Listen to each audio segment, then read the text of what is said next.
देखो, आज तुम सब लोग यहाँ आए हो और कई दिनों से योग ध्यान की चर्चा हो रही है। सफलता असफलताओं की भी चर्चा हुई। तो आज मैं तुम सबसे एक बहुत छोटी पर बहुत महत्वपूर्ण बात कह रहा हूँ कि इस संसार में हर व्यक्ति सफलता चाह रहा है। कोई धन की चाह रहा है, कोई सम्मान की चाह रहा है, कोई परिवार में सुख चाह रहा है और कोई ईश्वर की प्राप्ति के लिए लगा हुआ है।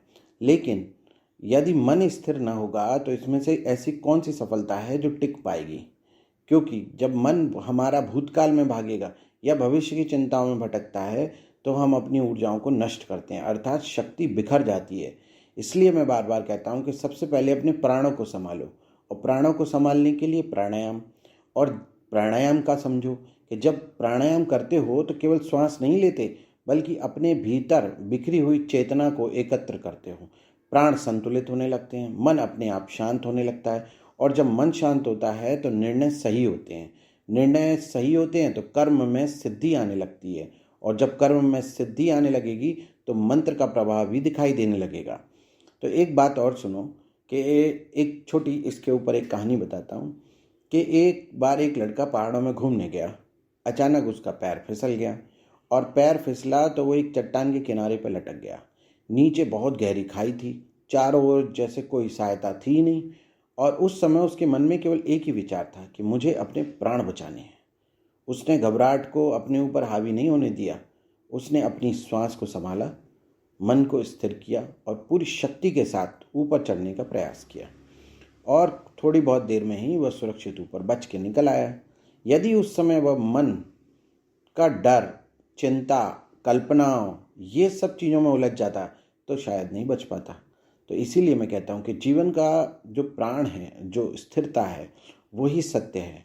और जब तक तुम्हारे लक्ष्य से बड़ा तुम्हारा डर है, जब तक सफलता दूर रहेगी ही रहेगी। लेकिन जिस दिन तुम्हारा संकल्प तुम्हारे प्राणों जितना मूल्यवान हो जाएगा, मतलब उतना कीमती जितने तुम्हारे प्राण कीमती हैं, उस दिन तुम्हें कोई नहीं रोक सकता तुम्हारे संकल्प की प्राप्ति के। इसलिए मैं कह रहा हूँ कि प्रतिदिन प्राणायाम करो, अपने प्राणों को जागृत करो, मन के भटकाव को रोक दो, मन के विचलन को समाप्त करो। अपने कर्म को ऐसी शक्ति दो कि वह सफलता को अपनी ओर खींच के लेके आए। अपने मंत्र का जप ऐसी एकाग्रता से करना कि केवल वो एक शब्द नहीं रह जाए, उसकी ऊर्जा, वाइब्रेशन सब कुछ खुल जाए, उसके सारे आयाम खुल जाएं, बल्कि सिद्धि का माध्यम बन जाए वो तुम्हें। तो इसलिए कुछ लाइनें याद कर लो, देखो बहुत काम आएंगी। जैसे, जिसने अपने प्राणों पर अधिकार पा लिया उसने अपने मन पर अधिकार पा लिया, जिसने अपने मन पर अधिकार पा लिया उसने अपने कर्म पर अधिकार पा लिया, और जिसने अपने कर्म पर अधिकार पा लिया उसकी भौतिक उन्नति भी निश्चित है और आध्यात्मिक गति भी उसकी निश्चित होगी। इसलिए मैं सभी से फिर पुनः, बल्कि मैं ये प्रार्थना ही करूँगा तुमसे कि आज से अपने जीवन में प्राणायाम को स्थान दो। केवल कुछ मिनट का अभ्यास करो और पूरे जीवन की दिशा बदलनी प्रारंभ हो जाएगी, वो ऊर्जा सही मार्ग पर जाएगी। बाकी श्री प्रभु जी की कृपा आप सभी पर बनी रहे। खूब बढ़िया उन्नति करो, स्वस्थ सुखी सफल रहो। श्री प्रभु जी कल्याण करें।